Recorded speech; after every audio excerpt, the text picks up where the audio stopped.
Broiler chicken লোকজন আর broiler chicken একটা video ছাড়তেছি আমি, আগে ভিডিওটা দেখবেন। আপনার কাছে একটা রিকোয়েস্ট, আপনাদের এত রিকোয়েস্ট আমি কখনো করি না, বিশেষ করে যারা মুসলমান এটা দেখবেনই, এটা দেখতেই হবে, সত্যটা জানতে হবে। অথচ খাদিজা জীবনে একটা ওয়াক্ত নামাজ পড়েনি, এক ওয়াক্ত নামাজ পড়ে, একটা রোজা রাখেনি, জীবনে একদিনের জন্য পর্দায় থাকেনি।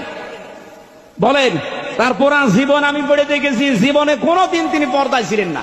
কিছুদিন আগে আমির হামজা এক জায়গায় ওয়াজ করছে যে মা খাদিজা এক ওয়াক্ত নামাজ পড়েনি, মা খাদিজা একটা রোজাও করেনি, মা খাদিজা একদিনও পর্দার মধ্যে ছিল না, মা খাদিজা হজও করেনি, একটা টাকা যাকাতও দেয়নি, তারপরও আল্লাহ তাআলা তাকে সালাম দিয়েছে, বেহেশতের মধ্যে আল্লাহ একটা ঘর বানিয়ে দিছে।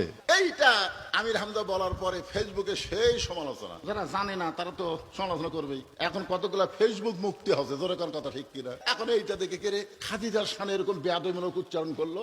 আসলে মা খাদিজা কখন মারা গেছে আপনারা তো জানা লাগবে। আল্লাহ রাসূল যে মেরাজ করেছেন, মেরাজ করার কিছুদিন আগে মা খাদিজা দুনিয়া থেকে বিদায় নিচ্ছে। তাহলে মা খাদিজা যখন বিদায় নিল তখন নবী নামাজই পায়নি, নামাজ পাইছে মেরাজের রজনীতে 5 ওয়াক্ত। তাহলে খাদিজা মারা গেল কখন? নামাজ পাওয়ার আগে না পরে? আগে যদি মারা যায় নামাজ কোথায় পড়বে?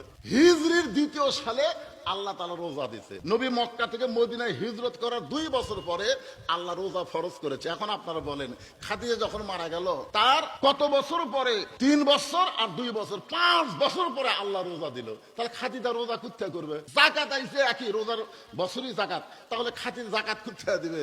হজ আইছে একেবারে হিজরতের 9ম বছরে হজ ফরজ, তাহলে খাদিজা হজ কোথায় পাবে? আপনারা বলেন, খাদিজার সময় পর্দার কোনো আইনই ছিল না, তাহলে খাদিজা পর্দা কেমনে করবে? এইগুলো না বুঝে বক্তারও বলা দরকার, বিশ্লেষণ করে ব্যাখ্যা করে। বক্তা হয়তো পরে ব্যাখ্যা করেছে, কিন্তু ওই ব্যাখ্যা বলতে যায়নি, ওটা আবার ইউটিউবেররা কাটিং করে ছাড়ে দিয়েছে। দরকার কি করে ছাড়া দিয়েছে? কাটিং করে ছাড়া দিচ্ছে। আর জনগণ ওরে বাবা রে। নাম একজনে বলতেছে নবীর স্ত্রী আমাদের ইমানদারদের মা উম্মাহাতুল মুমিনিন খাদিজাতুল কুবরা সম্পর্কে তিনি বক্তব্য দিচ্ছেন।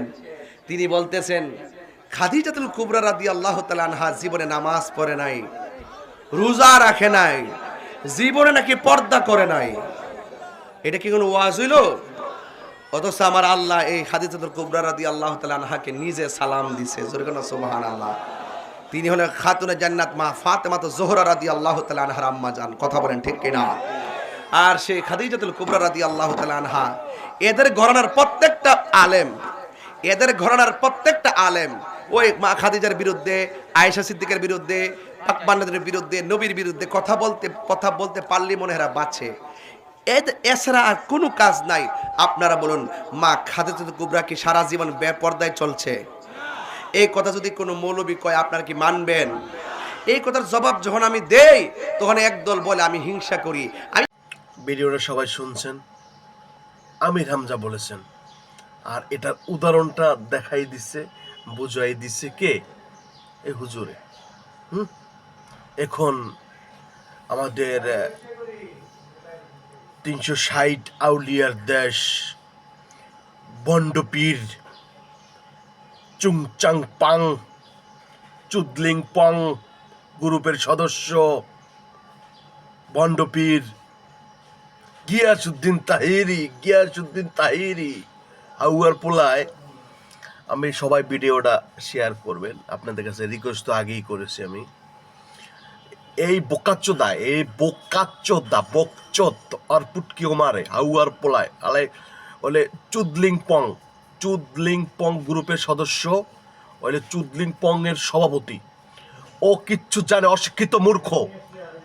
ওর আগে আমি একটা সময় আমি ওর কিছু কথা শুনতাম, কিন্তু কি বসে যান, আসেন ওনাকে পিছন মেরে যান। তাই এইলে চুদলিং পং গ্রুপের সেই সদস্য, সভাপতি সে। এই চুদলিং পং তার মুখটার জন্য, তার চাপার জন্য সে খাইয়ে গেল। এই বদমাইশ কিন্তু ইতিহাস জানে না, ইসলাম কি বলে এটা জানতে হবে, বুঝতে হবে। ওই অশিক্ষিত মূর্খ ও কিচ্ছু জানার, মুখটা পাশে মারতে হয়, কান পাশে জানোয়ারে বাচ্চারে আদার চত নাম্বার ওয়ান বদমাইশ, এই অশিক্ষিত মূর্খ মানুষ সামনে একটা পাইলে কুচকুচে ওরে ওরে হইলে কি করতে হয়, ওরে ওরে ওরে বরফ থেরাপি দিতে হয়, বরফ থেরাপি। চুদলিং পং ও বলতেছে যে কথাটা আপনার এটা নিজে কানে শুনেন আর প্রথমে মিলান, তারপরে আপনারা বলবেন আমাকে যে ওর নাম হয়েছে আজকে থেকে চুদলিং পং। কেমন? চুদলিং পং।